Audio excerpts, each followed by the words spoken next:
It is Wednesday, August 14th, 2024. We're here for a Marine and Environmental Resource Task Force regularly scheduled meeting. I'm Amy Baker, Town Clerk. We'll do a quick roll call. Jennifer Rusk here. Bill Altoff. Rose Larkin, present. Robert Howell here. Lorenzo here. We have Chad Schutz here and Councilman John King here also. Steve Johnson is excused, so if we'll all rise for the Pledge of Allegiance. Pledge allegiance to the flag of the United States of America and to the republic, one nation, under God, indivisible, with liberty and justice for all. Okay. Mr. Nussbaum? Yeah, you got Dave on the line. Well, yep, I'll extend anyone want to make a motion to allow Mr. Nussbaum to appear virtually for extenuating circumstances? Yes. Okay. I'd let Dave join. Okay. Mr. Altoff motioned and Rob seconded, so we'll allow Mr. Nussbaum to appear virtually now. Thank you. Yep.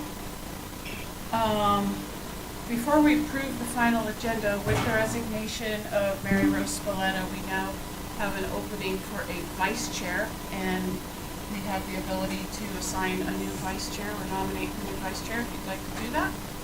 And that person would take over this meeting. Here, so I'll entertain any nominations you'd like to make. I would like to nominate Jennifer Rusk. I would like to second. Okay. Jennifer.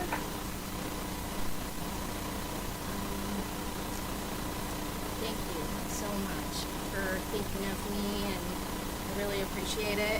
My term is coming up in October, so I don't know if I do know that I'm going to apply for the position, but I don't know if I will be chosen for that position. So, but I will be acting as vice chair until that decision, until the council appoints new people or the same people.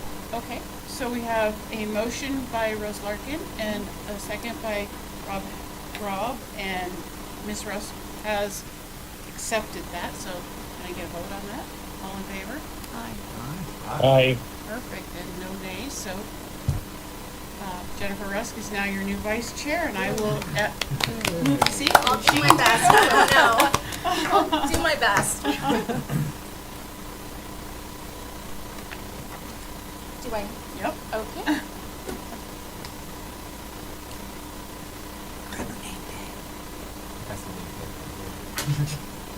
Go deep. Right. Thank you, Amy. Those are sharp.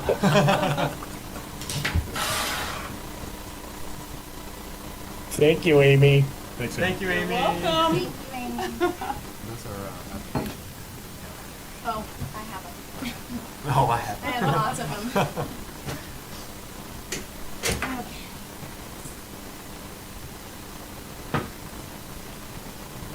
All right. So we already did the call to order and the Pledge of Allegiance and roll call, approved agenda. The agenda, have we approved the agenda? We have Do not. we need to? We do. Okay.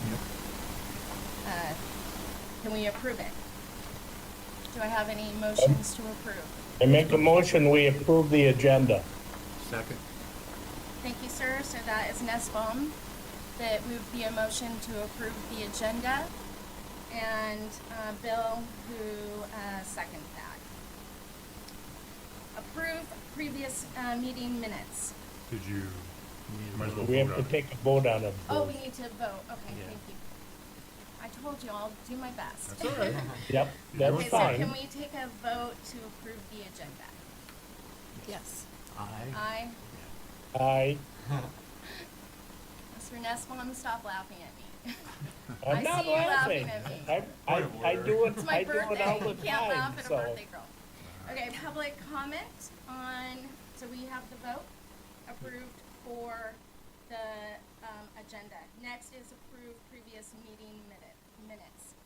I had some questions on that. On the second page, B, Community Foundation donation. Are we coloring this? The color. First paragraph says coloring book, second paragraph says activity book. That was the motion that got approved. Is that a big deal or not? It's Are they- both. It's a coloring book and an activity book. So I think it's, you know, it really is an activity book. That is what I would like to make clear, because there's activities in there for children. All right, you want to change coloring to activity in the minutes and then, I would like to do that, yes. okay, that's good. And when we change something in the minutes, Chad, when Yes. we change something in the minutes, how does that get to, You have to you make a motion that the minutes are approved as amended. okay, so we're gonna then change the minutes, and I guess, do we need to take a vote? Yes. Yeah. Okay, so let's take a vote on amending the minutes. Make a Motion first. motion, Motion right, first, what's a yeah. motion? All right, Okay. so the motion. I is- make a motion, we approve the amended minutes. To change it to the activity book, Yes. and nix, delete The, the the coloring. change, the changes outlined, you know, we are amending the minutes, so we're changing the minutes and voting for approval of the amended minutes. I'll second that. All right, now we vote. Aye. I, So it's unanimous. Okay, so can we move on? yep, All right, public comment on agenda items, 3-minute time limit per speaker. Anyone that would like to speak, please come up and say your first and last name. Do we have anyone? Nobody for public comment, so we are now moving on to current items. If it's not an agenda item, you have to go do public comment? The second one. The second one. So, current items. Sea grant. Would someone like to start off on the sea grant?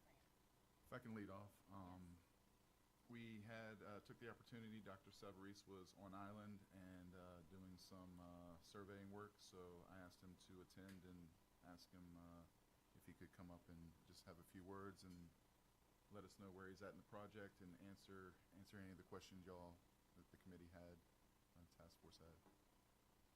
Dr. Savarese? Yep, just on the podium, please. Yep. Good morning, everybody. Good morning. I'm Mike Savarese. I guess it is. There we go. Anyway, good morning. I'm Mike Savarese. I'm a professor at the Water School of Florida Gulf Coast University, and I've been here helping Fort Myers Beach look at the impact of recent tropical storms and hurricanes.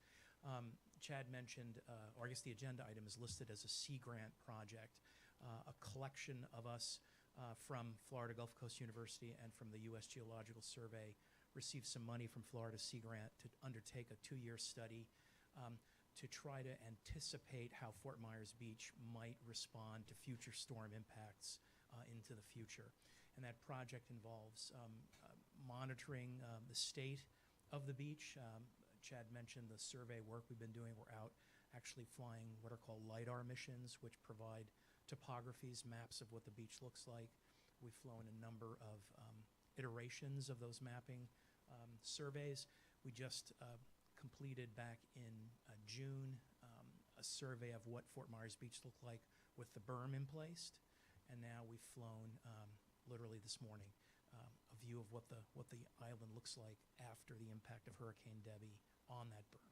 So that's a big part of the project. The more interesting and valuable part of the project, though, is to take those monitoring data and then use them in some sophisticated computer models to look at how the island might respond to different types of treatments that Fort Myers Beach might impose to help improve your resilience. So one of the things, and we're doing this work, I should say, very closely with 3 jurisdictions. Fort Myers Beach is 1, the city of Naples is 2, and the city of Sanibel is 3. We're also working with Lover's Key State Park as our 4th jurisdiction. But we've reached out to each of the 4 communities, and we met earlier in the summer with representatives from the town, Chad included, and we've asked each of those jurisdictions to provide us with a sense of what kinds of interventions you might be interested in. What's an intervention?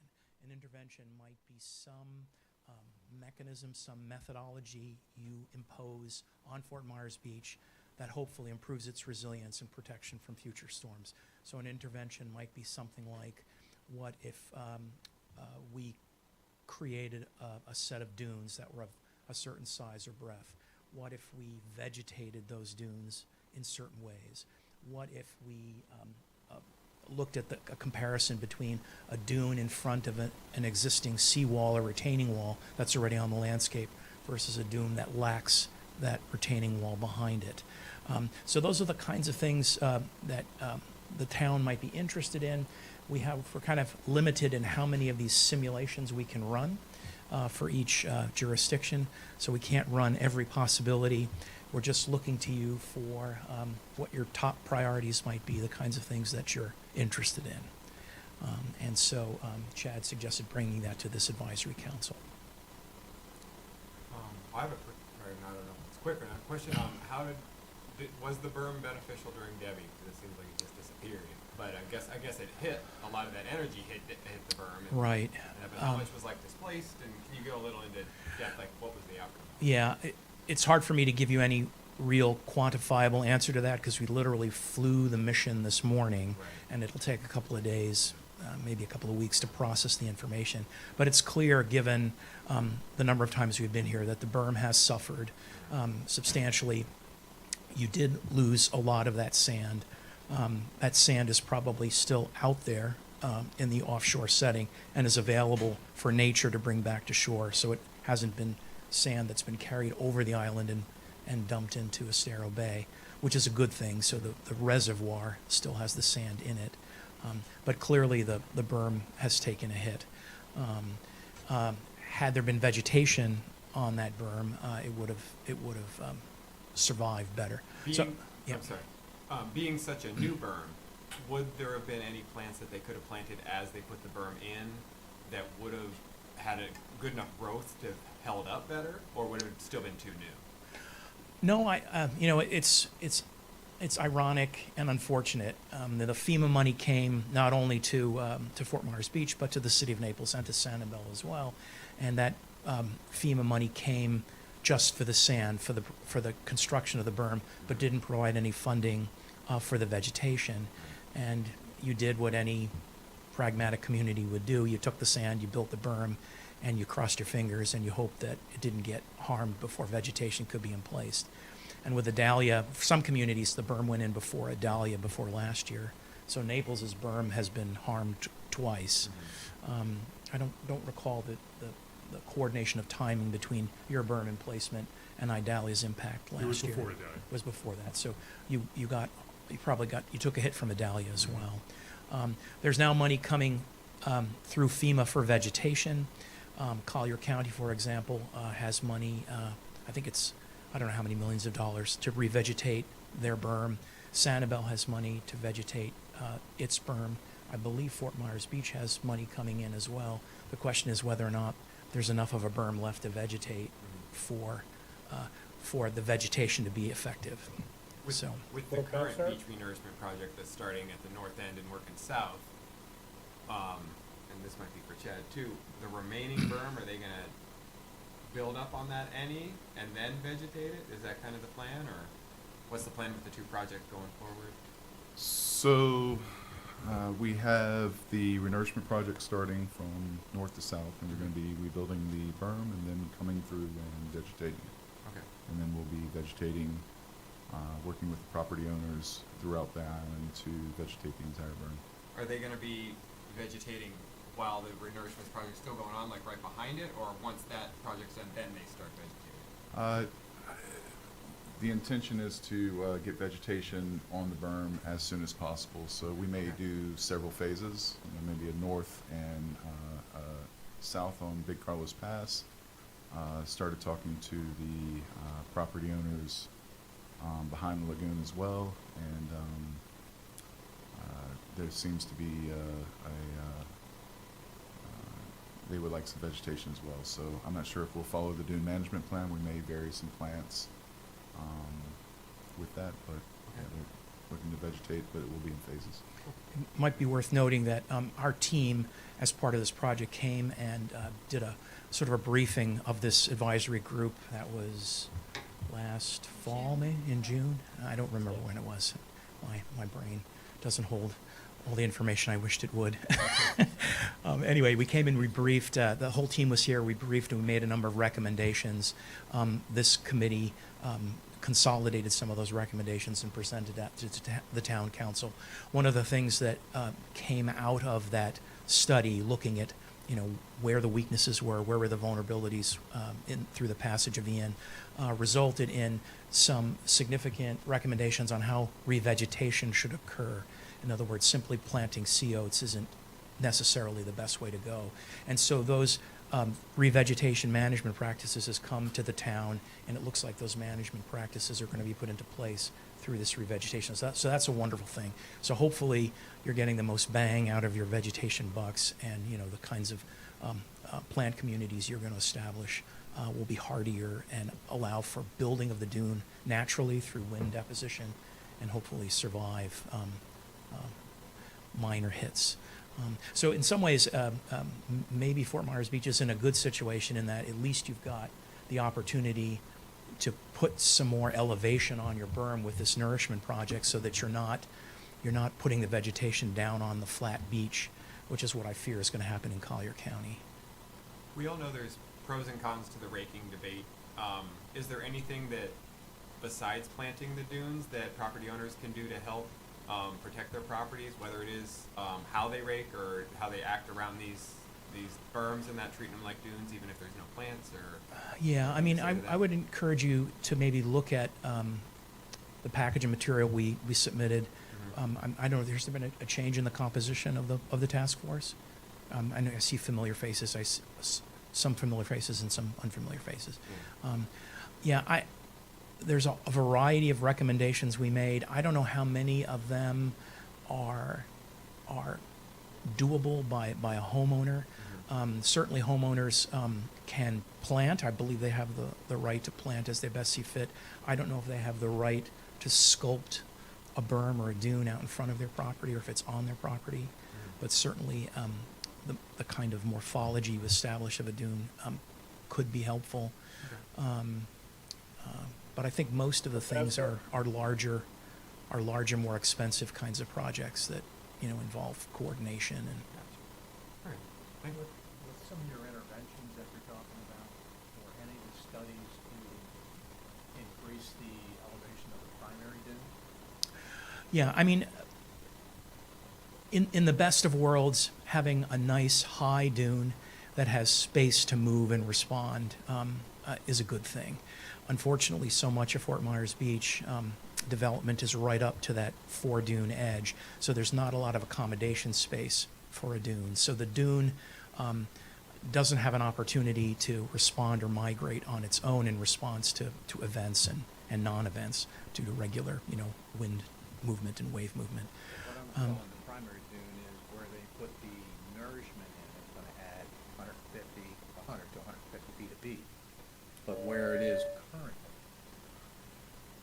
that's where I thought the primary dune is. Is that what they're calling that area right there? Yeah, I mean, where the berm was emplaced was, I'm assuming it was placed there because that's the most logical location for the primary dune, which is typically, as I see on Fort Myers Beach, as far back on the beach as allowable because of development. So you're calling the one in the back, the emergency berm, the primary dune? Correct. What are you going to call the dune up where you got the mean high water tide right now, that you're then going to elongate with 150 feet of sand? Well, I don't know where the dune is. I'm assuming the new dune was going on top of the berm. Yeah, I mean, typically you would call that where we put the berm would be the primary dune.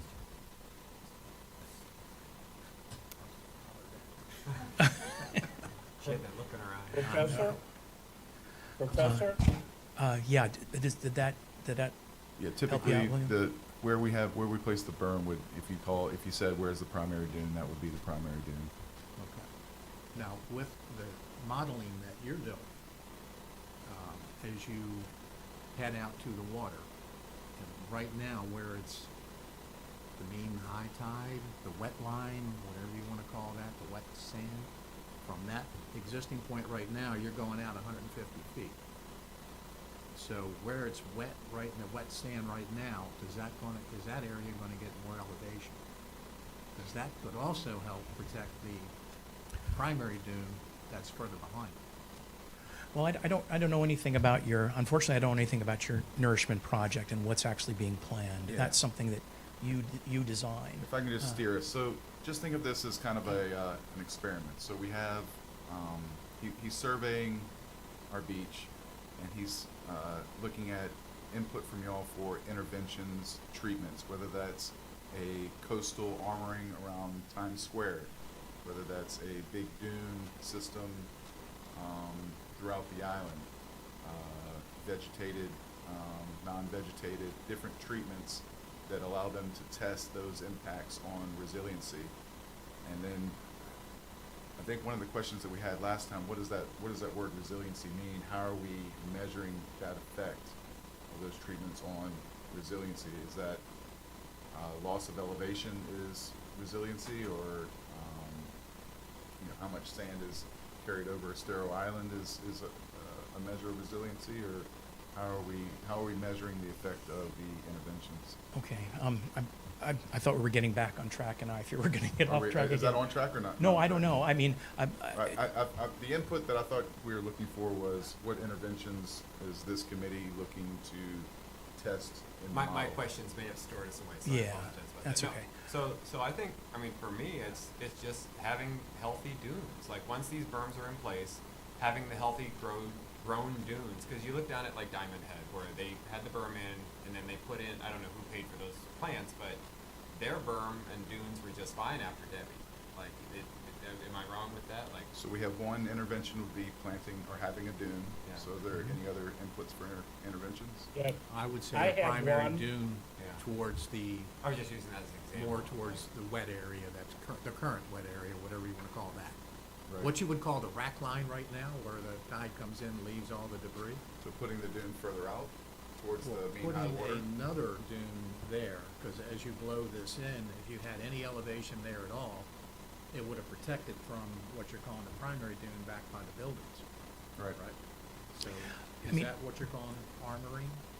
No, armoring would be kind of hard infrastructure, seawall or attenuation walls, Yeah. gray infrastructure. Okay. So you're Professor? almost saying like a double dune, so Yes. a dune, one dune closer to the wave action and then another further back from Yes. the, closer to the That might infrastructure. create pools and stuff. You're, is it David? I think David think is in the Dave- queue. Yeah, I have a question. Professor, one of the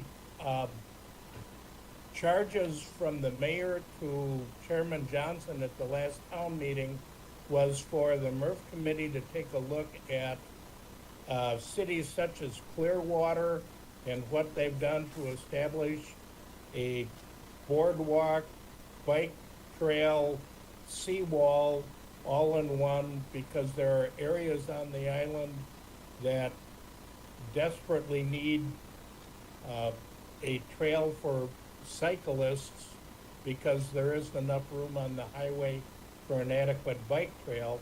And one of the options that they came up was, could we copy something that Clearwater has done, which would armor the coastline and provide a bike trail on the beach along those congested areas? Would you be able to do something like that in your iterations of seawalls around the island? So, Mr. Nussbaum, excuse me, I'm sorry, I know the question is directed, but, so each individual property is privately owned on Fort Myers Beach. And Clearwater, my understanding is that Clearwater, their coastal front, they had, I believe the city or the county owns a portion of that, so they were allowed to. I don't believe that we can do anything like that here on Fort Myers Beach. Not only that, but I would firmly be opposed to something like that, because I don't think it's, you know, it's just adding more issues to our coast. Well, except that the mayor charged us to look into it. If you go back and listen to the meeting, that's I exactly what personally he looked told into me. it, so, go ahead. I was going to say, you know, what we're talking about here, we're calling them experiments. These are resilience experiments. So we're not putting in walls, we're not vegetating dunes. We're just going to simulate those in the computer modeling. And so, admittedly, any intervention strategy that gets imposed and actually gets paid for will have problems, you know, in terms of how you organize that. Can it be done centralized? Does it require individual property owner buy-in? But simulating the impact of a seawall in one of these intervention scenarios might provide you with insights, might provide you with maybe there's great value in doing that, and maybe that increases the incentive among private property owners to buy in. Maybe you'll find out that it's not sustainable and not worth the investment. So you have an opportunity to play around with different types of options, and I suppose you could ignore how well received or how not well received a particular intervention might be by the public or by the council. So I suppose you're doing simulations about the width of the dune, the height of the dune. Well, I know the topography in Florida. You can't, in this part of Florida, anyway, you can't have a dune over certain heights. It just doesn't naturally occur, so it'll just be taken out. Like, you're not going to get North Carolina dunes on the Gulf Coast because it just doesn't work like that. No, not naturally, but Right. you can build a North Carolina style dune if you want to. What are do you have offhand, like how wide, how big some of the experiments you have done, like the simulation you have done, like what are? Well, we have not done any of the Okay. simulations yet, but we can experiment with dunes Yeah. of different heights Yeah, I'd and love to know, like- different breadths. I'd love to know, Um, like, yeah, the width and the height, and then also having a seawall in the dune, and then building the dune over top of that. Different kinds of what those simulations might show as to like what's planting seems to be our issue here with our dunes. Obviously, a planted dune is the best, but having simulations where in between the times where the dunes are wiped out, like during Ian, what like different things that could be done. What can we put in the dune? Whether it's those, can you put in the simulation like the fencing, that fencing? Yeah, they we put in, can. stuff like that? One of the things that struck us when we analyzed the pre and post Ian topography of Fort Myers Beach was how effective seawalls were, retaining walls. They're not very high walls, but those walls prevented that ebb surge erosion, the returning water that cut all of those channels that took out all the homes and structures. Dunes, seawalls during normal conditions, normal wave conditions, tidal conditions, are bad things because they reflect the wave energy and they will literally take away the beach. But under extreme conditions, when you've got extreme tides, extreme wave heights, they do serve as an element of last resort, and they prevent the water, some of the water anyway, from entering what's behind them. And so one of the things we've been excited about is what we would call hybrid dunes. So a dune that's either anchored by a seawall or seawall behind it. It could be the seawalls you already have on your beach. There are plenty of places with seawalls. You could simulate what is a dune's effectiveness like out in front of one of those seawalls versus what's the effectiveness of a dune somewhere else where you don't have the seawall. And you can see that compare and contrast. So I think there's an opportunity there to experiment with the impact of seawalls, and it could be ultimately implemented in a localized situation. You're just putting them in certain places where you're more vulnerable. So I think if you're asking for our input on what would be most interesting for me would be like width, height, placement of seawalls, extra dunes, like you were suggesting. How would that affect wildlife? Well, that's the thing. I don't think. Especially like sea turtles. How would they be able to nest if we have sand over gray matter? Because that's what we're talking about. If you have sand over gray matter, could that potentially affect nesting? Well, I think depending on the placement of it and the depth of the man structures would do this, but you don't account for wildlife in your scenarios, it's just the wind and No, water. and I can tell you that hybrid dunes, like there are these things called geotubes where you put a sand-filled tube inside of a dune. Turtle nesting conservation biologists are almost uniformly opposed to that because it does affect turtle nesting activity. But your seawalls are already there, and I would argue that what makes more sense isn't putting a seawall or a geotube inside of a dune, but putting a dune out in front of a seawall. Turtles don't cross a dune and nest, generally speaking, Right. don't nest on the other side. And of course, the seawalls are already there, so you wouldn't be. I would argue that sand dunes that were built out in front of seawalls might provide additional nesting habitat Yeah, for but- sea turtles. Yeah, if the seawalls are behind the dune, like land facing, then I personally don't think it would affect the turtles. If it was in front of the dune, that's where I would have the issue, but, No, but if yeah. If depending we- on the depth of the Professor- for sure. Professor, if we had, and again, we're just talking the different scenarios that you can run in your program, so you can encompass pretty much a seawall with dune in front scenario that would accomplish what the mayor was looking for as far as an alternative to the problems that they're having with traffic. You can literally run that scenario. Yeah, I mean, we can run a scenario with the seawalls. We wouldn't be, well, the boardwalk and the pathway wouldn't be part of the modeling, but probably wouldn't affect resilience anyway. It's the seawall out in front of the boardwalk that would matter. So I yes, think I we could do sent that. you the engineering plans for Okay. attenuation walls as well, just for like the height of what a typical wave attenuation wall would be. Yeah. You know, the problem is it's complicated, right? And there's 1,000 possibilities, and we don't have the resources to model 1,000 possibilities.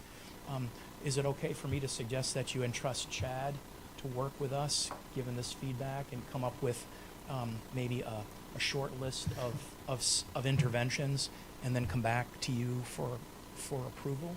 In other words, help sketch some of this out as a number of possibilities. Yeah, we'll discuss that after. Yeah, because again, I guess our big concern is we do have, I mean, the problem is the simulations, it's a lot of computational time using high-end computing, and a lot of the work is actually being done in the Netherlands. And so we have this, we don't have the liberty to be over there all the time. So we have to constrain just how many of these modeling scenarios we actually test. Do you have an idea how many you are going to be testing, so we can? We're thinking maybe as many as 5 per community, so you've got 5 picks. And will this be available to the public to see?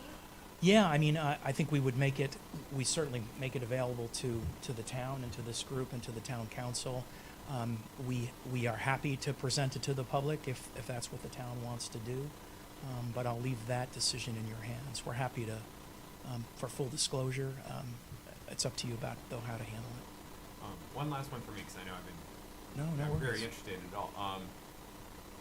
What have other communities? What do they tend to lean towards when they want their simulations run? What are their like focuses? Okay, so I can tell you a little bit about Naples and Sanibel and what's running through their minds. Sanibel is so different from Fort Myers Beach because they've got a greater width of natural landscape between development and the beach. And so they have the advantage of having the potential of multiple dune ridges. So they're going to actually experiment with multiple ridges versus singular ridges. They're very interested in vegetation strategies. They would like to play around with different compositions of dune communities, so that's going to be part of their simulation. They have had their crossover paths, their dune walkover paths. All of those paths, literally every single one of them, was eroded away by the returning flow from the surge during Ian, and they want to experiment with different pathway designs. So that's probably what they do. I think Naples is more similar to you, and maybe if you're interested, there's an opportunity to maybe cooperate with Naples or have a conversation with them. Their director of natural resources is a person named Natalie Hardman. She's very much enthused about this. They have the same kind of problem as Fort Myers does. There's not a lot of accommodation space. Maybe there's a little more space for a dune. They also have this sort of weird mosaic of some places have seawalls and some places don't. So they're interested in that not hybrid design, but what's a seawall behind a dune likely to do? And they're going to play around again with vegetation types. They're interested in the same vegetation strategies that Fort Myers Beach is interested in. So maybe you've got more in common with Naples than Sanibel. But Holly Milbrand is their director of natural resources on Sanibel, and Holly Milbrand. So it's Holly Milbrand at Sanibel, and it's Natalie Hardman. And I can get Chad or get you those contact information if you want to reach out to them.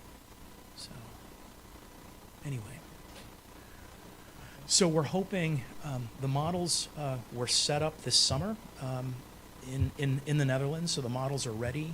So sometime this fall, we're able to start running the simulations. So I don't know what's on your docket and your calendar and how many things you have to attend to, but getting a sense as to what kinds of interventions you'd like to see tested, the sooner the better. We got plenty to do though, and if another community gets us interventions first, we'll run those first. So, sound good? Yeah, You're welcome. Thank you so much. Do you have, are you okay with any one of us MERF members calling and reaching out to you? Oh with yeah, most questions? definitely. My appearance here kind of took me by surprise. If you saw me before I was here, I would look like a different person. I was out getting consumed by biting insects mostly. Yes. So I'm not very well prepared. I don't have anything with me, No, but Chad can get you my contact information. So we really appreciate it. yeah, happy to help. And I like your activity book. If you've got oodles of them to spare, we have a community outreach person. Her name is Regina Bale for the water school, and she does a lot of kids programs. I've got a box for you. Well, why don't let me talk to her first Okay. and see if she's. Can I have an extra activity book, and I'll share it with her, and I'll say, is this something you would like to pass forward? And otherwise, I fear I'd be taking your limited resources, and they wouldn't. That's perfect. Thank you. So. Anyway, I'll talk to Regina I about it. really appreciate that. No worries. All right. And I like coloring myself, actually, so I have my own set of coloring pencils. So does Councilman King. What's that? It's It's good. It's good. Relaxing. It's very therapeutic, especially if you're not very artistic. You just have to stay between the lines. And Chad just goes for the coupons. Yeah, so- right. All right. Thank you All for good? coming. All right. so Good luck. much. Take care. Okay, so, discussion for Cyprian. Who would like to start? We can do a little bit of study and then get it to Chad, our input. You were saying a week, 2 weeks, 3 weeks, what would you like to have a cutoff for? Whatever ideas, I think we have some great ideas here now.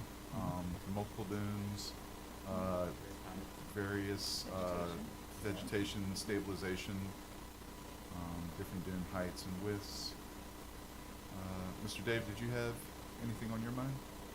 Well, I was just echoing what the mayor had asked at the last meeting, saying basically,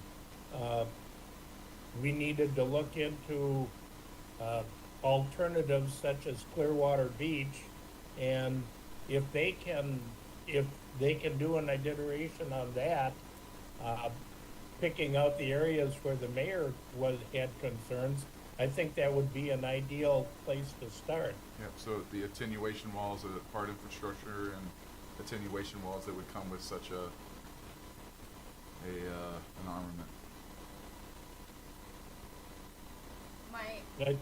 I think if you went back to the public safety people or back to the mayor himself and said, where are the areas you think we should do this? Because we could get a free computer simulation on this to see not only what the resiliency effect is for the island, but also taking care of reducing congestion by establishing a bike lane.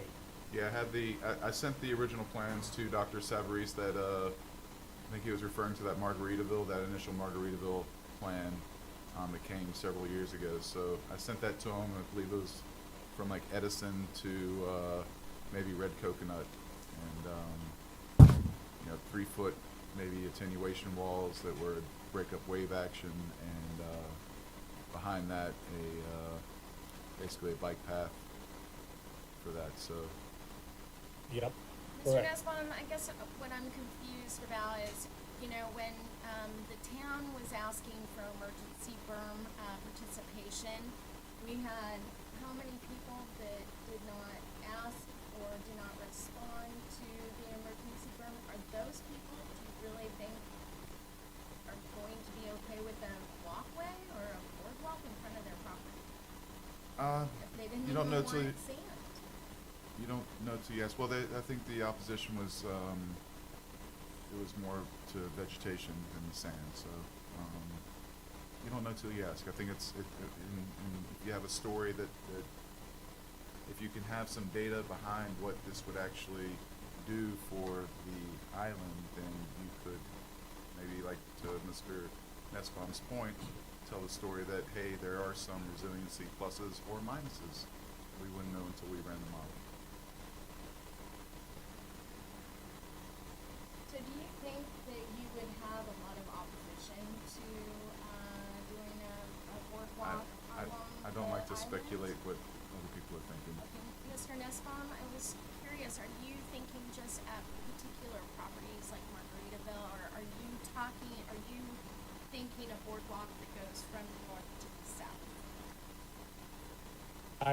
I think if we can provide a resiliency to the island that protects the owner's property, that each individual owner would look at the benefits and also look at what it does as far as relieving congestion on sidewalks and the road.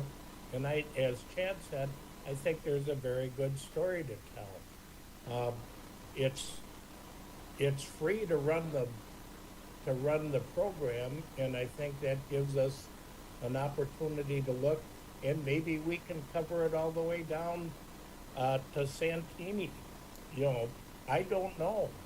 It would be interesting to see him run the program and then give us what it would do as far as protecting the island. I don't think any homeowner on the beach is against protecting the beach. It's how we wish to do it. So is this free, or are we in contract with the water program? They got a grant with Sea Grant, and that's how they're funding their program. So we're not in any sort of contract with them? Just staff time that we're spending right now. Could I make a suggestion for how we can get some ideas to chat? Maybe like, let's say by next Friday, we each come up with 5 ideas that we think would be a good idea, just send it to Chad, and then he can pick the ones that repeat. And like if 3 of us say multiple dunes and 4 of us say, more, a certain amount of vegetation, those are the kind of scenarios we run around, then that's 2 out of the 5 that we're gonna send to the people. Is that Why? Okay. Well, why not do that right now? We're here. well, because I'd like to do some research on how Sanibel's doing it, and that way we have time to do research. Unless we have. How do you feel about that, Chad? That's fine. How do you feel about that? Oh, research is good. Okay. Okay. All right. So, do we need to make a motion? I'll make a motion that by next Friday, we all submit our recommendations to Chad via Second. email. All right, so we have a motion to move, to wait a week and submit, questions to Chad by next Friday, which is, what's the date? 14th, The 14th, and for Chad to. 21st. Friday would be on the 17th. 23rd? 23rd.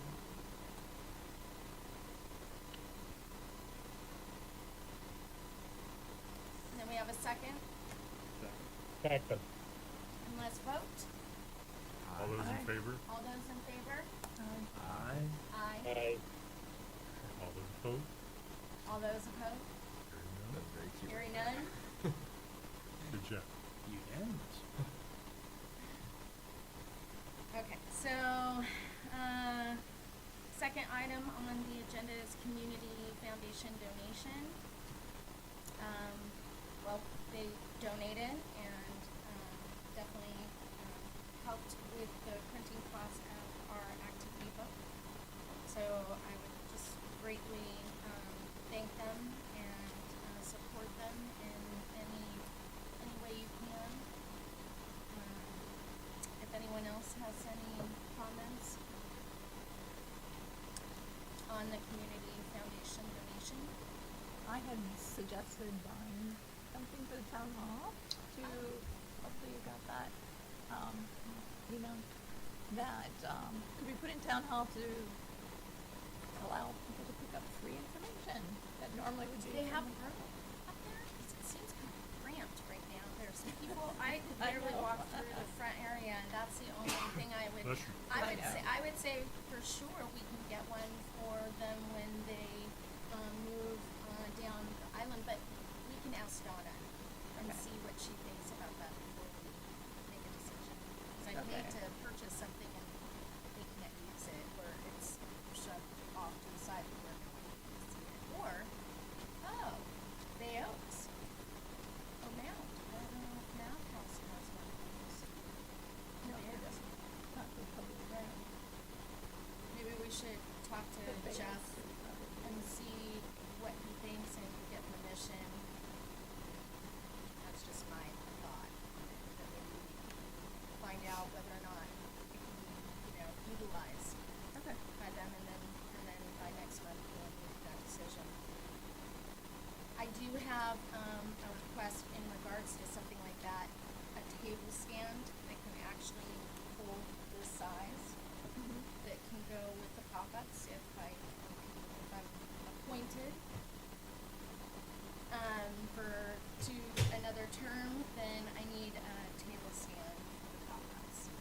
But this, I believe, I didn't print it out, but I believe it was $52, but I can send that off to Karina, who's kinda, helpful and does a lot of the ordering for the pop-up. So, but I would need, her approval for the stand. You need the price, you think? Or can we just approve $60 for it? If you're not reappointed, then you have to decide. There might not be a pop-up.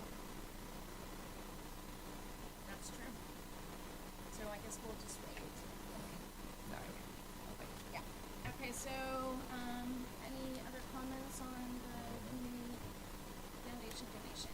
Okay, activity book. It's done!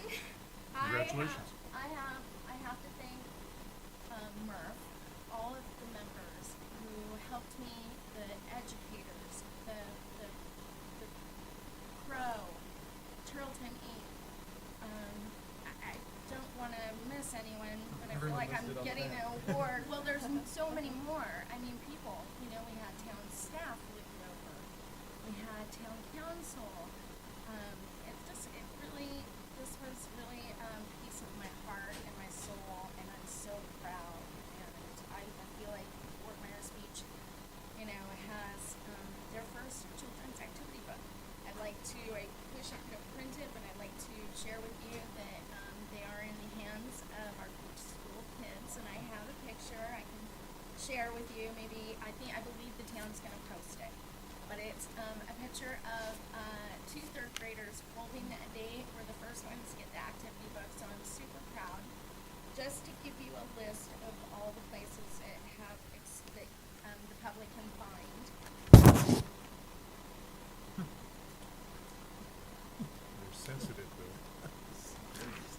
pick up my voice. Okay, but- so the books have been given to many places. Publix, you can find the activity book at our Fort Myers Beach Publix. They will hand them out to you. The Publix off Island on San Carlos Road, Lee County Tourism Development is handing those out. Lee County Parks have them. Nonprofit organizations, resorts on the island, Margaritaville, Pink Shell, Diamond Head, the Roxy in Times Square, the Chamber of Commerce, Children's Camp, Oswego Bay Foundation, Fort Myers Beach Town Hall, Bay Oaks Recreation Center, and Mound House. And we have given away almost 4,000. I can't believe it, and that's within a week. Your picture is in the, that's what I, sorry That's about the making all the picture. noise. That is it. That, like, honestly, I want to cry. It's in the Observer. So- Yeah, I'm really proud of us. And let's see. Yeah, and the beach school received 175 yesterday. And these are free to all who want to distribute. And I'm, again, very proud of our community and the town. And I can't say enough. I'm really, really proud of all of us. That's it. Good job. Well, Thank you. congratulations, Great job. and you have every reason to be proud. It's a very good legacy, no matter what happens with your appointment or not. It's a great legacy. Yes. Okay, so we're moving on. Are we done with that? Okay, Chevron decision. I'm not familiar with this. It was Or something I'm that, familiar with the story. it was something that Dave brought up last meeting. Okay. I had asked if we could have the town attorney give us at least an idea of how the Chevron decision may impact some of the regulations that are on the beach from the federal agencies that we're abiding by now, but may be compromised because of the Chevron decision. And I don't know if everybody got the email I sent out. I did check with legal. July 11th, I sent out a email after checking with Becky Voss. The SCOTUS decision was a federal decision affecting federal agencies. At this time, it has not trickled down to the state or local level. If that changes, we will be advised by legal. Therefore, there would be nothing to cover in a MERF meeting. So that's where we are on that day. Okay, excellent, thank you. Mm-hmm. Is that it on that matter?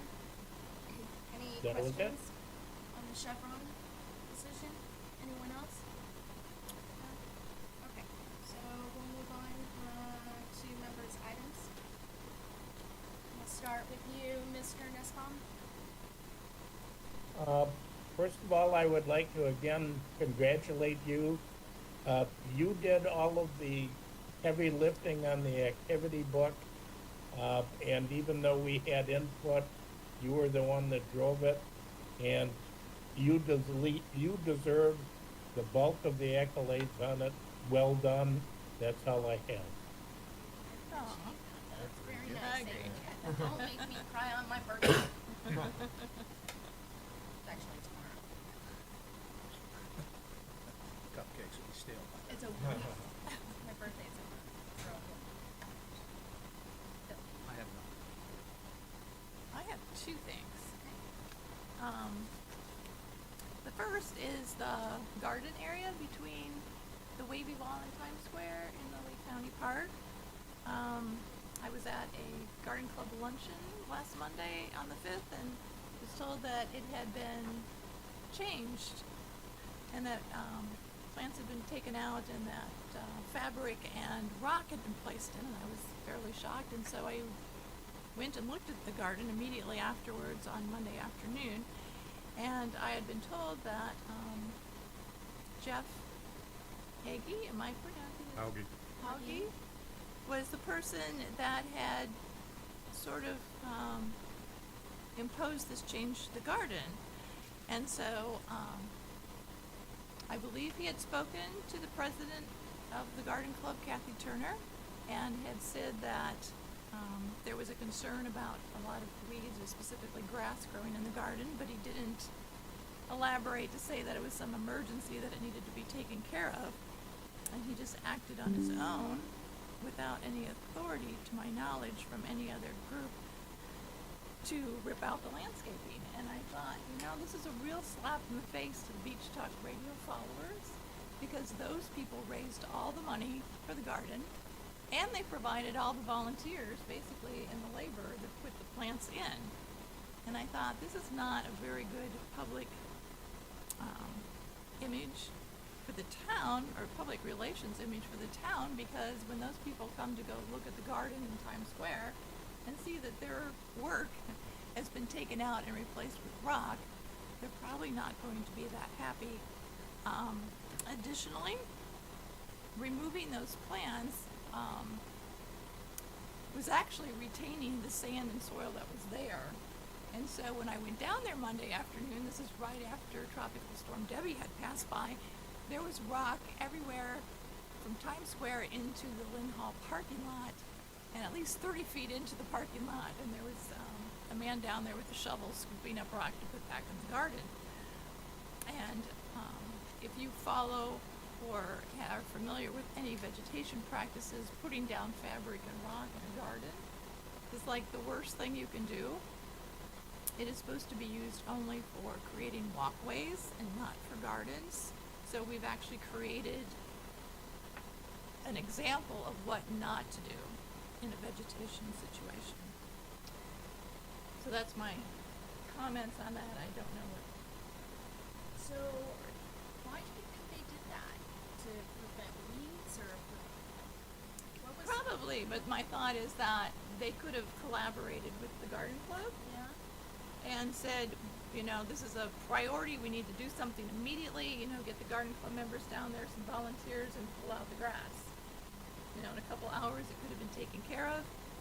At the very least, my suggestion would have been the garden club come up with a couple $100 and pay a landscaping crew to go in and pull out the grass. It was primarily grass. But instead, the town actually spent probably a lot of money, wasted money What on kind of fabric and rock Yeah. and the labor. Who is in charge? Do you know in the town? Jeff. Those kind of No. decisions. Jeff. Did that. And I think he acted alone. I don't know. From what I've heard, he's acted alone. Do you know? Well, I can tell you, when Rose sent this to me, I forwarded it to the town manager, and Jeff was the one who responded as Public Works reports to him. And I can read you what he shared with me, and then I forwarded on to Rose as well. He said he'd addressed the vegetation at the wavy wall. It was more of a staff maintenance issue. We have had complaints about the way the vegetation looked. Weeds were growing out of control, and our staff is not able to do the upkeep to weed each day. We as a staff decided to put the rock in to match the town hall look. I spoke with the president of the garden club, and she also had her concerns, more so that we did not consult her about it. I told her that the weeds were getting out of hand and we're not able to spray chemicals on it. She said that the garden club was supposed to do the upkeep, but I asked her when the last time they did so, and she said it had been over a month. She suggested putting cardboard down, but the cardboard also has chemicals in it that would leach into the soil. It also attracts termites and other bugs. We've had a great feedback on the look of the rock, and we did it at Bayside as well to match. So that's what I got and shared with Rose. Oh, and there's Jeff. Hi, Jeff. Yes. Right. Well, except I guess, I just wanted to know why it was that you took out the plants. Couldn't you have left the plants and, put the rocks around the plants? Or,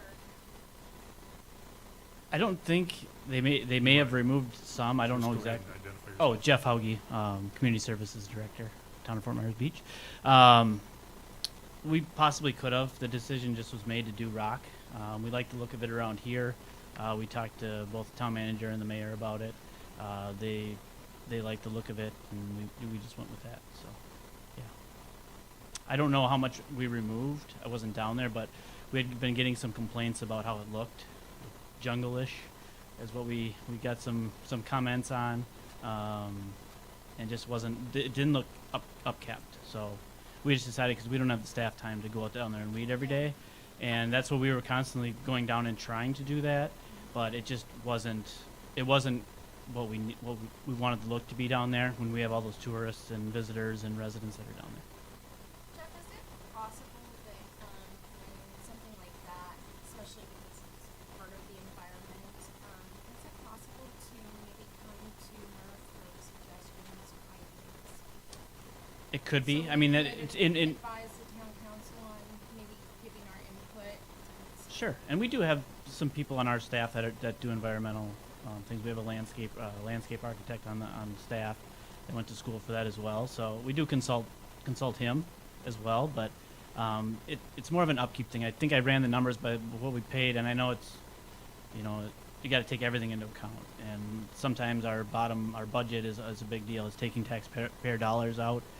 So the amount of time that we were spending to weed it, we paid for the rock in about 2 months. But And that- environmentally, is it better to have rock or better to have vegetation, considering it's on the coast? That I don't know. So, from what I hear, it doesn't necessarily hurt anything to have the rock there. A lot of places around town are doing it. Margaritaville's doing it as well, taking away the mulch. It's just a lot of time. Every time we have a storm, we are down there cleaning up the mulch. Rock, I can tell you, does the same thing. Well, we didn't have any movement on the rock after this last storm. Yes, you did. I just went in before you got here and said that there was rock 30 feet into the Lynn Hall parking lot. There was a man down there shoveling it out. Okay. Well, I didn't see any on our end, so. So I guess what I'm asking is, when it comes to decisions like that, is it possible to just, ask MERTF for the residential input? Yes, but I also think that sometimes staff need to make a decision on some bottom lines, Of course. and that's just one that we made. Of course. I'm just asking that maybe. Yeah, we can get some definitely take input that in from the concertation. residents, Yeah, and consideration, with talking to Kathy, she said we consulted the town, and I had written her back that I'm the director of that park, and I wasn't, and whether that's an oversight on whoever's part that okayed it, but I don't know. We want to do the same at the Rock at Bay Oaks too. It's just a lot of upkeep. Yeah. I mean, we have to go get new mulch. We have to get. Can you pass this down? So, I get it both ways, but when we take, a lot of the day to, after a heavy rain to clean up after it gets to be a lot. And when we get complaints about the way it looks and the aesthetics when we're having visitors come down. No, those are free.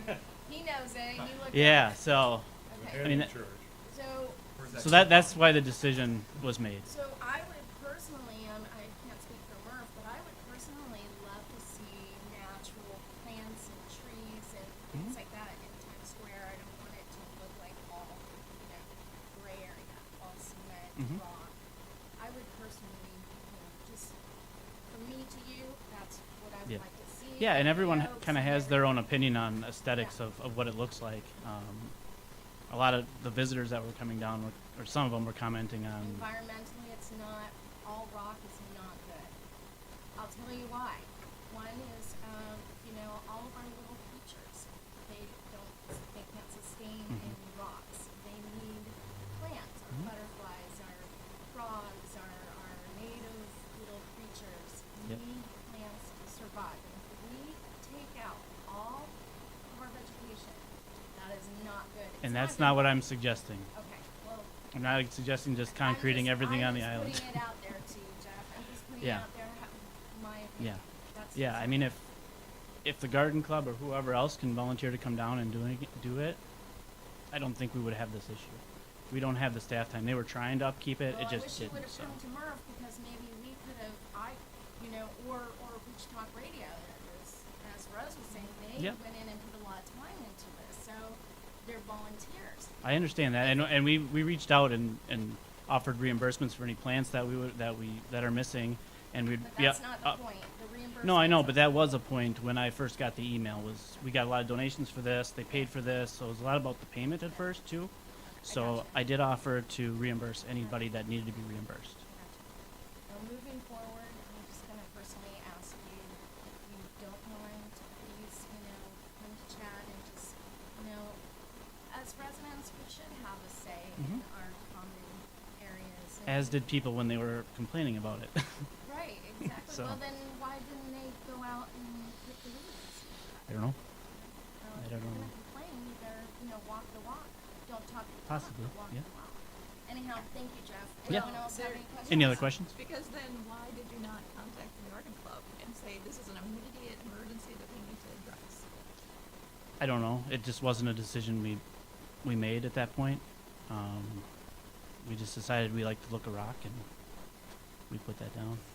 And it was the same with Bay Oaks, and I haven't been over there because I know you guys have been working on that too. And if it looks great, then I'm not going to touch it. Big Oak is a memorial garden. Correct. It's a memorial garden. No, for I the understand family. that. It's not. I understand that.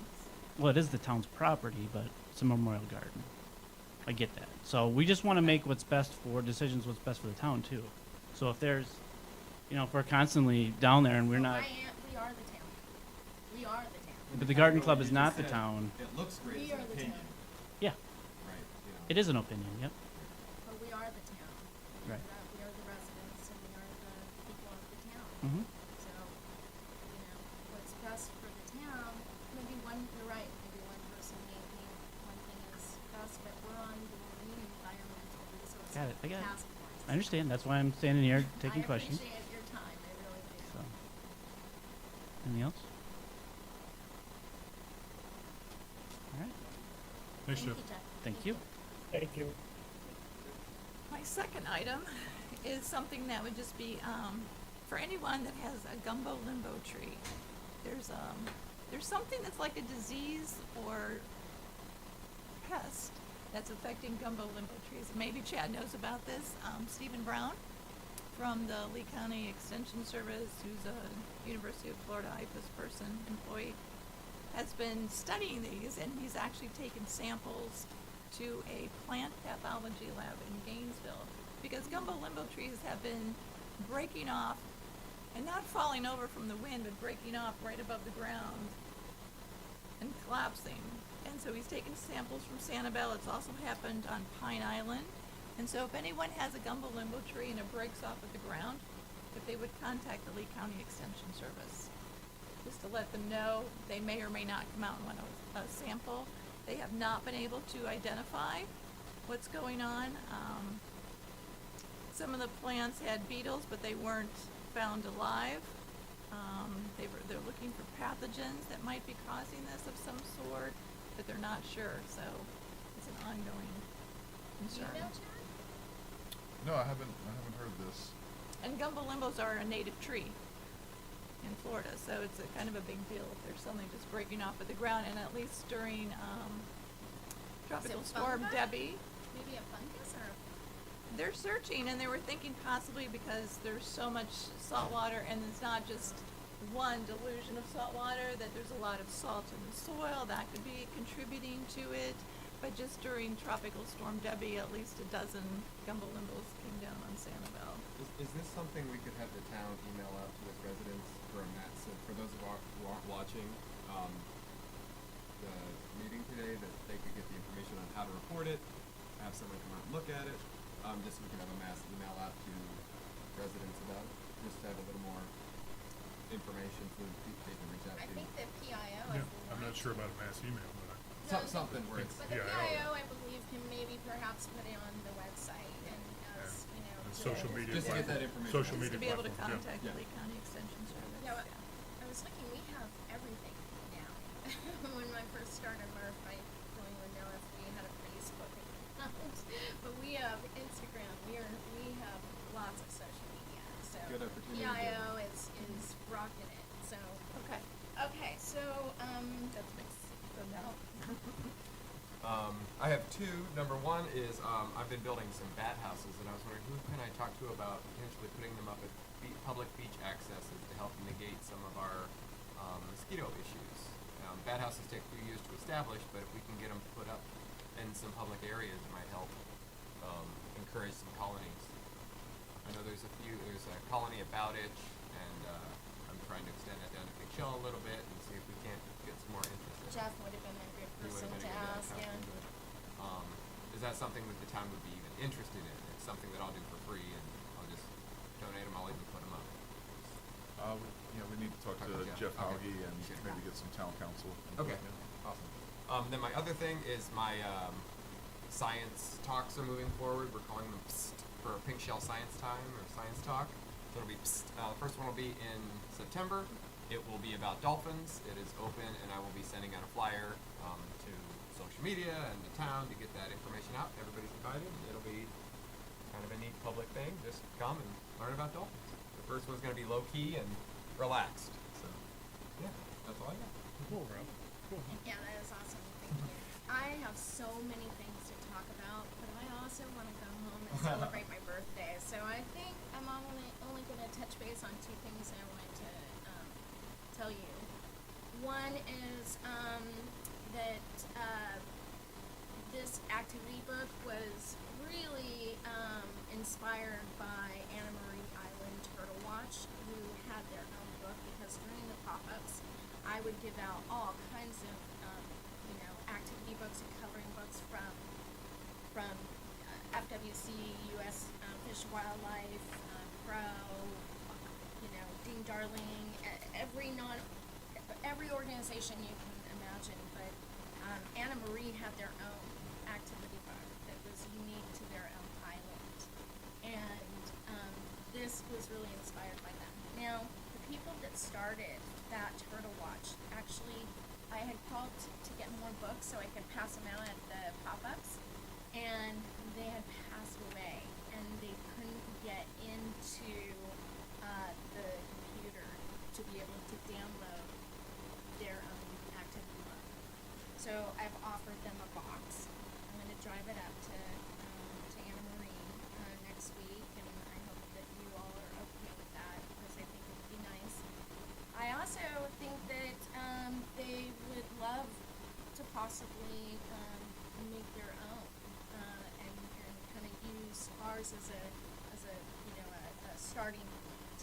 So we'll talk about that more once I meet with the new lady who's in charge of the Turtle Watch there. But I think this is important to share with our neighboring communities. And then with that, I want to touch base on the pop-up.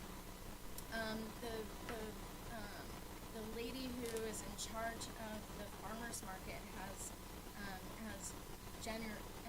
been so kind and generously have asked for us to be back at the farmers market this coming up season. Again, I know, I need to be appointed to obviously do the pop-up, but to get ahead of the game, I think we should approve some dates, so I can at least tell her that we're gonna be possibly participating.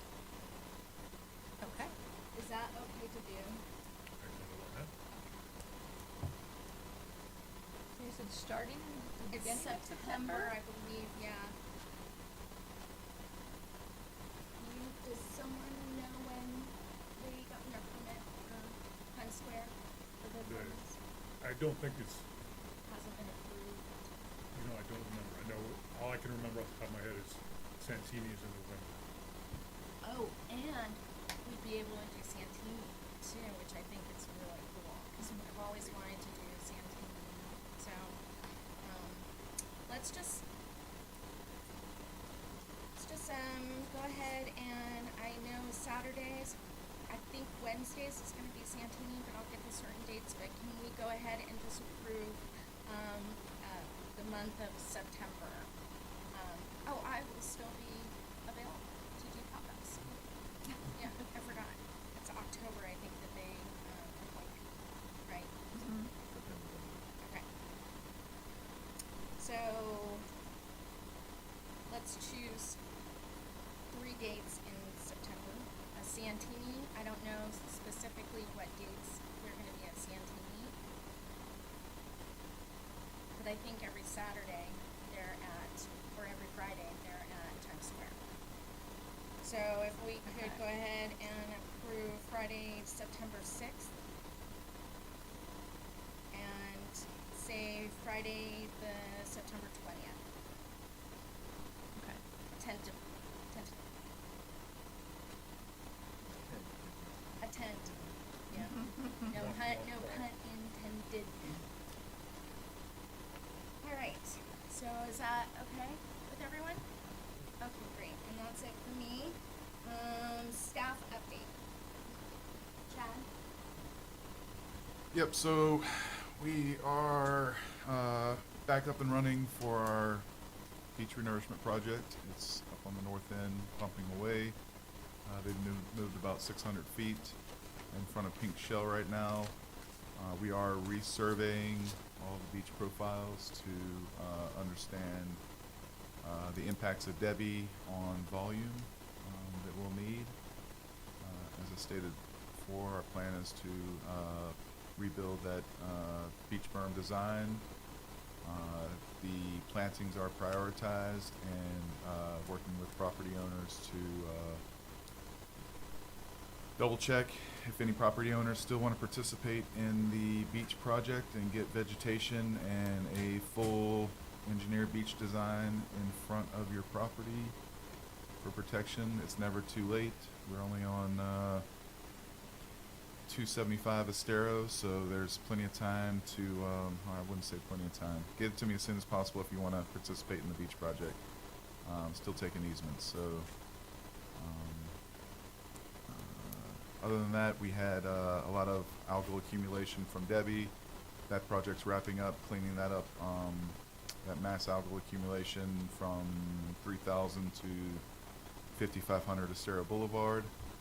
It's being staged over at Newton Park, and will be getting moved out to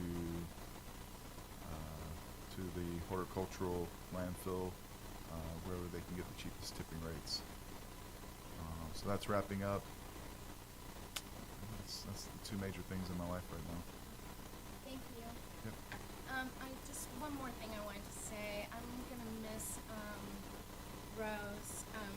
Mary Rose, greatly. She is much appreciated and was quite an asset to her. I believe she had 2 or 3 terms, maybe even more than that. I just would like to say thank you so much, Mary, for all your efforts and your kindness and your dedication to this island. I'll see you on the beach, girl. A second. She'll definitely be there. She was a little spitfire. Yeah. All right, public comment.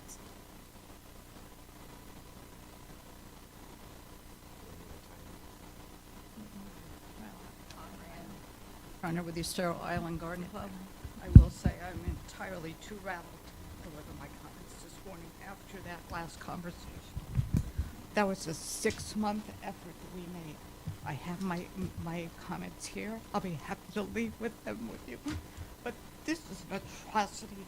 I do not agree with what some of the guys said, right? So I can't do this, right?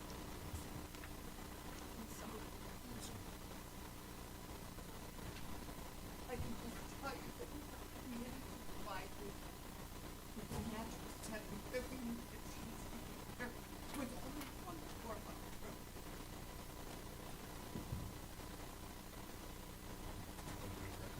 Yep.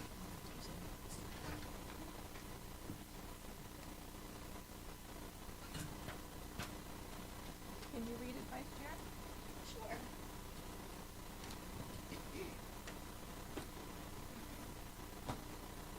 Okay, so may I read this comment? The Estero Island Garden Club was invited by the town council to present on EIGC advisory services for the town of Fort Myers Beach and MNP on August 10th, 2023. At that meeting, Vice Mayor Adderholt directed the town to work with EIGC on matters of vegetation. Times Square Garden behind the wavy wall. In September 2023, EIGC teamed up with BTR, which is Beach Talk Radio, on Times Square Garden. Funds for this project were raised by BTR, worked with town staff as well as Lee County. Plan was approved by all parties.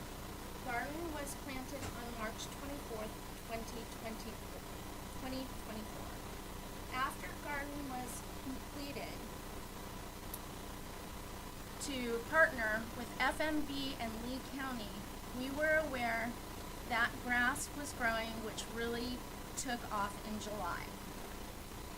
Town did not contact EIGC about weeding and their future independent plans for the garden. Saw a picture of the garden on social media posted by the town on the garden, and it looked like a lot of plants were gone. Around July 31st, 2024, viewed in person, the loss of many plants, addition of landscape fabric and landscape rocks, which is not in keeping with the objective of the Florida-friendly native garden. We originally planted 206 plants.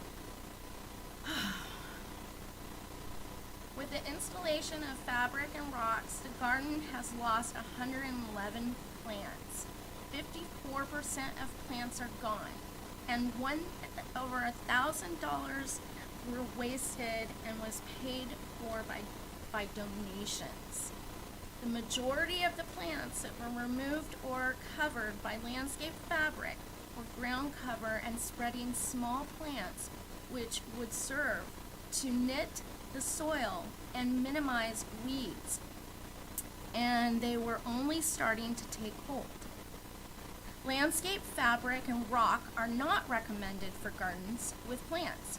Rocks should not replace organic mulches in planting beds, as they won't contribute to the soil's nutrient and organic content of water holding capacity. However, there is a desire by FMB for uniformity, such that rocks by the temporary town hall were repeated at Bayside Park in the sand area where the molly grass is, and now in Times Square, which again is not in keeping with the industry's best practices. FMB should lead by example on native, natural, Florida-friendly gardens. The only way to recover this garden is to remove the landscape fabric and rocks and add back in the small plants and ground cover. This garden was carefully planned to be at least 75% native and less than 25% Florida-friendly plants. Each plant was evaluated as to sun and water needs, and salt tolerance. The intent was that mulch would only be added with the initial plantings. Waterings would not be needed regularly after the plants had been established. We regularly consult with the experts, including the Estero Island Garden Club, UF Institute of Food and Agricultural Science, UFIFAS, Lee County Extension and Master Gardener Volunteer Program, Florida Native Plant Society, Florida Forest Service, Sanibel Captiva Conservation Foundation.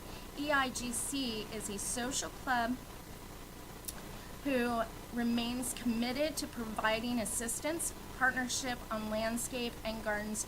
Beautification is our business. That is your comment. You're welcome. Okay, any other public comments? No?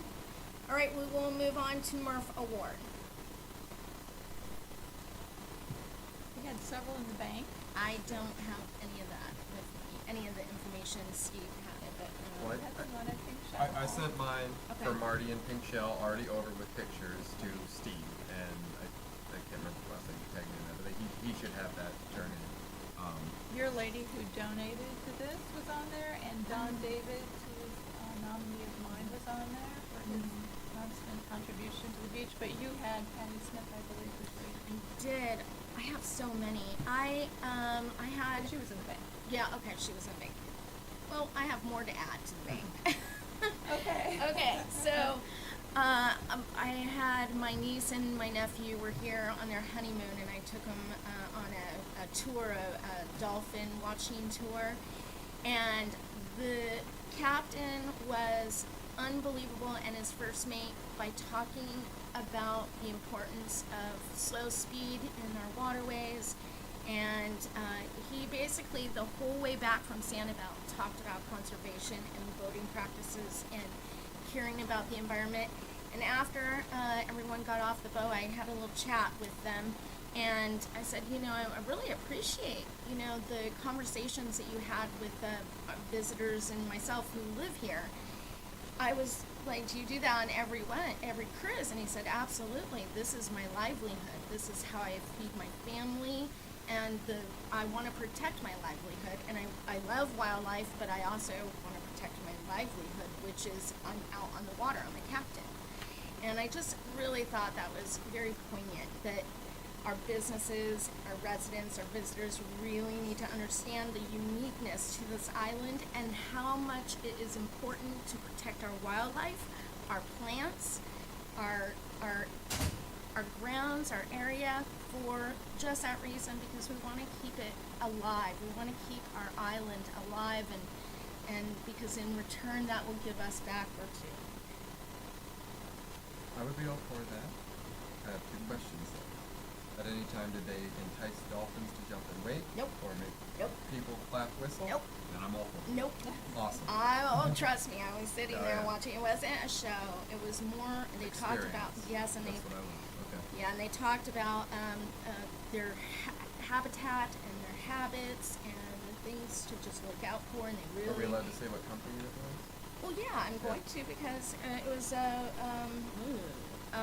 was Salty Sam's. Awesome. Yeah. Yeah.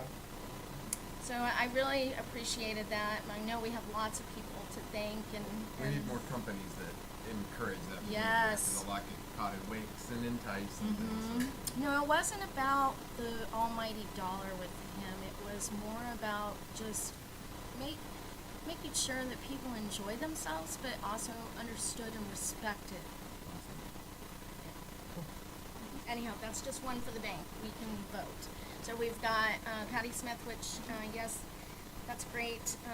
But I'm inviting Macy Knoll, who's the FGCU student, to come, and so we can personally thank her next month. So she's gonna get back with me. I'm pretty sure she's gonna come to our next meeting.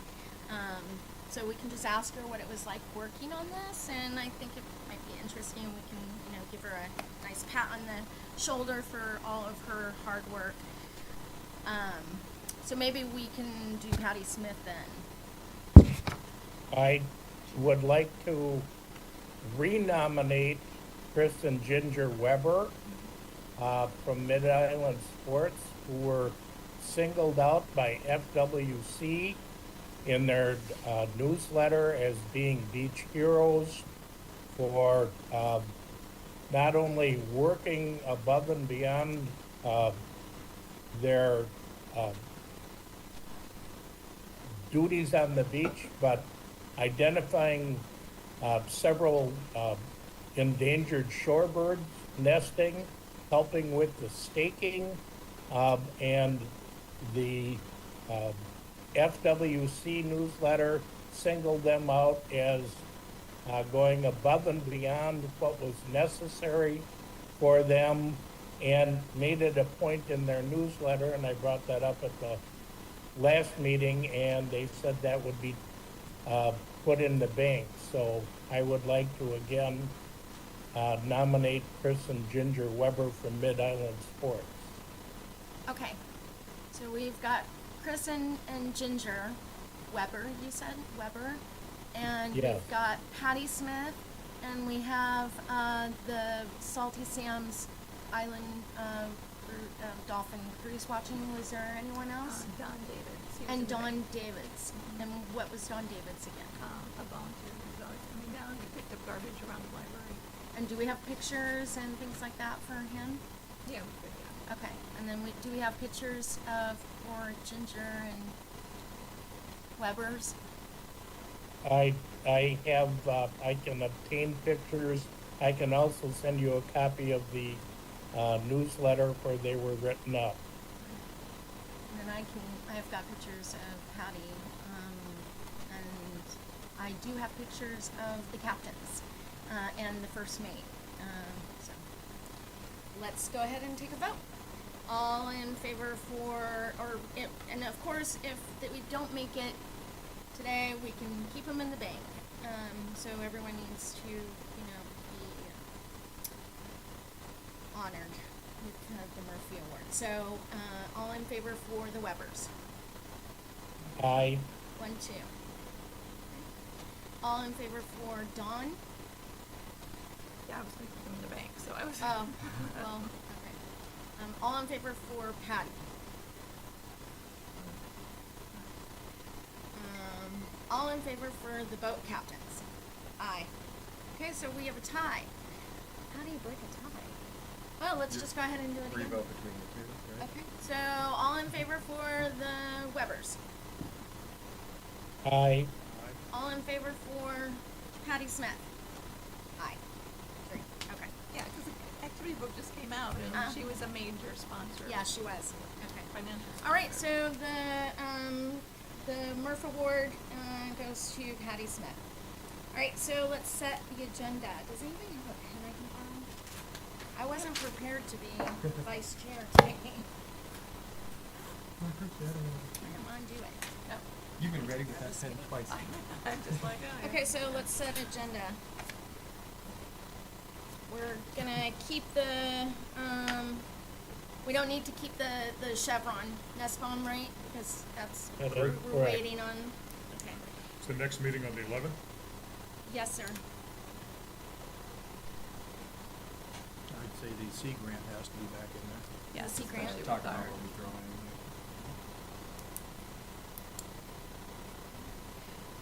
Isn't Prop Guards coming up again to discuss? Okay, so do we want prop guards on the next agenda? Sure.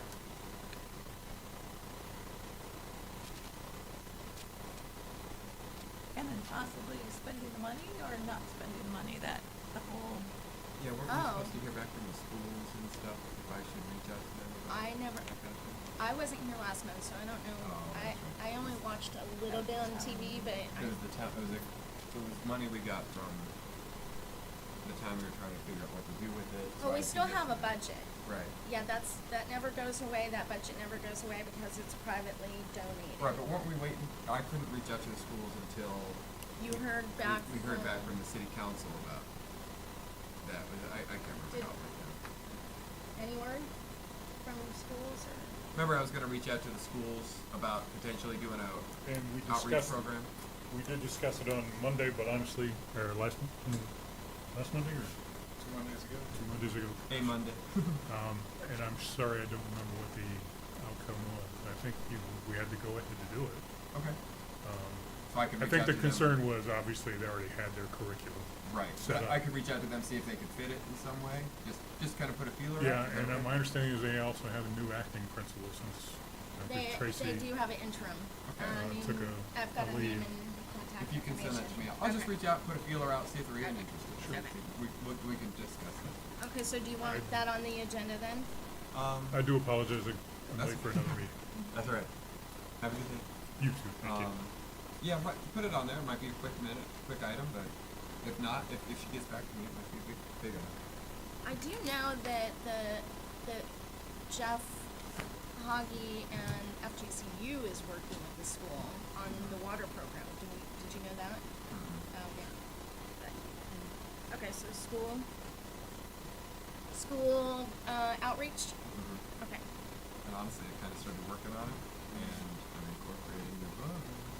Oh, good. That's awesome.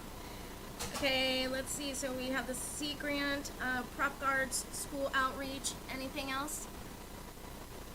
Oh, I'm just gonna leave activity book in case Miss Macy Noel shows, just so we can say hello to her. All right. Anything else? Thank you for honoring me with and trusting me with being a sidekick to the MERF. Okay, so is everyone in, can we adjourn?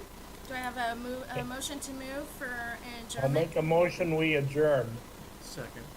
All right, so motion by Nussbaum and I by William. We got it down. Thank you so much. What? Under your leadership, Good. under how close we were. Good job. You're welcome to come back next time. Oh, thanks.